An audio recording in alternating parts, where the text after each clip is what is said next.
Halo semua, kembali lagi dengan Mimin di channel Cyber Emperor. Pada video kali ini Mimin akan menceritakan film manhwa yang berjudul Memanfaatkan Siluman dan Kesatria. Bagaimana keseruannya, langsung gas ke videonya.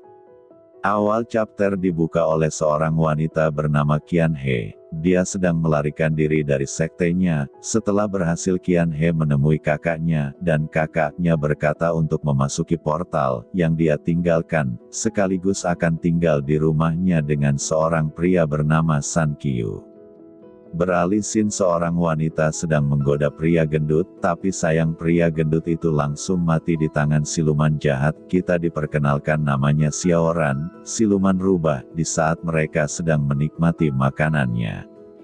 Terdengar suara ketukan pintu, ternyata itu San Qiu yang mengantarkan pesanan. Xiaoran membuka pintunya, dan terkejut itu seniornya. Sesudah mengantarkan pesanannya, San Qiu ingin secepatnya pulang, tapi Xiaoran memegang tangan San Qiu dan melukainya sedikit untuk memberikan mantra pesona, supaya menjadi makanannya, tapi itu tidak berhasil. Malahan dengan cepat lukanya San Qiu sembuh. Xiaoran yang masih kebingungan karena mantranya tak berguna, langsung teringat dengan darah San Qiu yang lezat. Xiaoran berpikir kalau San Qiu adalah keturunan makhluk surgawi yang hilang. Di situ Xiaoran berkata, akan datang ke rumahmu malam ini, dan San Qiu menyetujuinya. Malam pun tiba, terlihat San Qiu sedang menerima telepon dari bibiknya. Bibiknya nyuruh San Qiu untuk mengisi bak mandi, karena ada seseorang yang akan datang ke rumahnya. San Qiu yang mendengar mengatakan iya, langsung menyiapkan bak mandi dengan air hangat, tapi San Qiu malah memasuki bak mandi yang telah disiapkan untuk orang yang akan datang ke rumahnya. San Qiu menghayalkan di saat Xiaoran datang ke rumahnya dan melakukan, yaitu kalian tebak sendiri, karena masih bulan puasa. Kembali memperlihatkan Qian He yang mencari portal yang dimaksud kakaknya, dan ketemu. Segera Qian He memasukinya, tapi dihadang oleh sekte dan menyuruh Qian He kembali, tapi Qian He tidak mendengarkannya dan memasuki portal itu tanpa baju. Kembali ke San Qiu sedang menikmati air hangatnya, tiba-tiba ada yang jatuh dari atasnya dan menyeburkan air kemana-mana. Setelah San Qiu mengusap matanya, dia terkejut karena ada perempuan tanpa busana. Scene berganti di mana Xiaoran yang sudah sampai ke rumah San Qiu, tapi terkejut karena pintunya tidak terkunci, dan berpikir ini untuk menyambutnya. Segera Xiaoran masuk ke rumah San Qiu, kembali di mana San Qiu masih kebingungan karena tiba-tiba ada wanita di depannya. Di sisi lainnya Qian He berkata dengan dingin, orang cabul telah ditemukan, dan menyerang San Qiu dengan esnya. Scene berganti di mana Xiaoran yang membuka pintunya, dan terkejut karena San Qiu meminta tolong tanpa baju, dan menutup pintunya kembali. Xiaoran berkata kepada dirinya mungkin salah lihat. Darak pintunya dibuka oleh San Qiu kembali. Dengan cepat San Qiu berkata bahwa dia sedang mandi, dan menjelaskan seorang wanita tiba-tiba ada di depannya, tapi Xiaoran tidak mendengarkannya karena terkejut melihat roket San Qiu, dan San Qiu yang menyadari bahwa dia telanjang bulat langsung menutup roketnya. Scene berganti di mana San Qiu sedang mencari sesuatu di kamarnya, tiba-tiba Xiaoran menimpa tubuh San Qiu, dan berkata tutup matamu dan nikmatilah. Dari atas lemari Qian He yang mendengarkan nama San Qiu teringat dengan ucapan kakaknya. Kembali di mana Xiaoran yang masih menggoda San Qiu, dari sampingan Qian He muncul dengan wajah polosnya, menanyakan apa kau San Qiu, dan Xiaoran yang melihat ke sampingnya berkata, urusanku. Tapi Qian He balik berkata bahwa dia adalah bibiknya. Xiaoran yang mendengarnya langsung berdiri dan akan pulang, karena suasananya yang tidak pas. Di sisi San Qiu mencoba menahan Xiaoran yang ingin pulang, tiba-tiba Qian He berkata kau adalah siluman rubah, dan Xiaoran juga menyadari bahwa di depannya adalah pembasmi siluman. San Qiu yang mendengarnya langsung marah-marah, dan protes karena Xiaoran bukan siluman. Tanpa mendengarkan yang diucapkan San Qiu, Qian He langsung menendangnya, dan Xiaoran yang ingin keluar dari rumah San Qiu, tiba-tiba Qian He mengaktifkan mantra.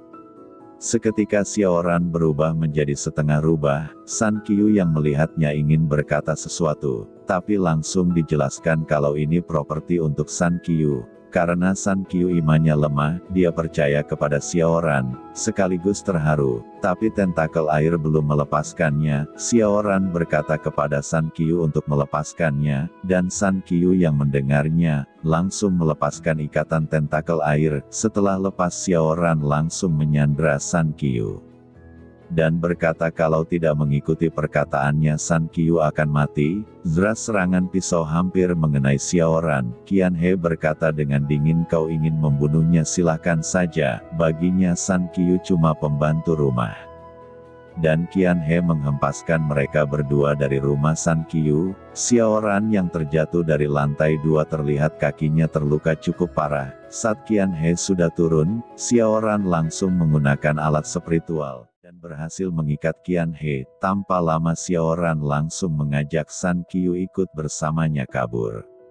Saat lagi berjalan, San Qiu tidak sanggup lagi untuk melanjutkan pelariannya, dan berhenti sebentar. Tiba-tiba di saat Xiaoran menaiki tangga, kakinya mengalami sakit dan Xiaoran akan terjatuh dari tangga. Dengan cepat San Qiu menyelamatkannya, tapi San Qiu tidak sengaja memegang gunung kembar Xiaoran.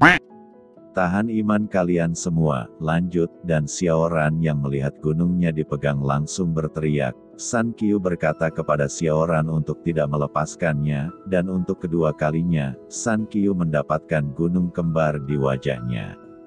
Gila hoki para San Qiu ini, lanjut, Xiaoran langsung menampar wajah San Qiu, sambil berkata kau sangat mesum. Terdengar suara langkah kaki, ternyata itu sekumpulan orang-orang mabuk. Dan orang mabuk itu menyuruh San Qiu memberikan gadis di belakangnya. Dengan cepat Xiaoran memanfaatkan situasi ini dengan menggoda mereka yang masih mabuk dan berhasil membuat mereka mengikuti permintaannya untuk membereskan Qian He, supaya mereka lebih bersemangat. Xiaoran memberikan cinta kepada orang-orang mabuk itu, dan membuat mereka langsung menghadapi Qian He dengan kostum yang sangat mantap. Dan kembali di mana San Qiu menggendong Xiaoran dan pergi untuk menjauhi Qian He. Setelah cukup lama berlari, terlihat San Qiu mengeluarkan banyak keringat dari tubuhnya dan Xiaoran, yang melihatnya menyuruh San Qiu berhenti sebentar untuk istirahat. San Qiu berkata tidak apa-apa selama aku fokus ke gunung kembarmu, dan Xiaoran yang mendengarnya langsung menamparkan wajah San Qiu lagi. Di situ mereka jatuh dan bercinta. Maksudnya jatuh bersama. Di situasi ini Xiaoran bertanya kenapa kau menyelamatkanku. San Qiu berkata kalau kau punya motif atas tindakannya. Setelah mereka mengucapkan kebenarannya masing-masing, mereka akan melakukan ciuman, tapi terhenti dengan tembakan yang menembus badan Xiaoran. Dan San Qiu yang melihatnya dengan mata langsung berteriak kepada Qian He kenapa harus membunuhnya. Dengan santai Qian He menyuruh San Qiu untuk melihatnya dengan baik. Setelah San Qiu melihat tubuh Xiaoran kembali, menjadi terkejut karena berubah menjadi boneka, dan Qian He mengatakan itulah siluman rubah. Scene berganti di dalam sekte, terlihat seorang bertubuh gendut, yang menangis karena ditinggal calon istrinya, dan ketua sekte menyuruhnya tenang setelah Qian He tidak meminum darah lagi maka, sesuatu dalam dirinya akan bangkit kembali. Diman Qian He yang menjelaskan kenapa dia kabur ke rumah San Qiu, untuk menghindari pertunangan. Di sisi San Qiu tidak percaya satupun ucapan Qian He karena tidak masuk akal baginya.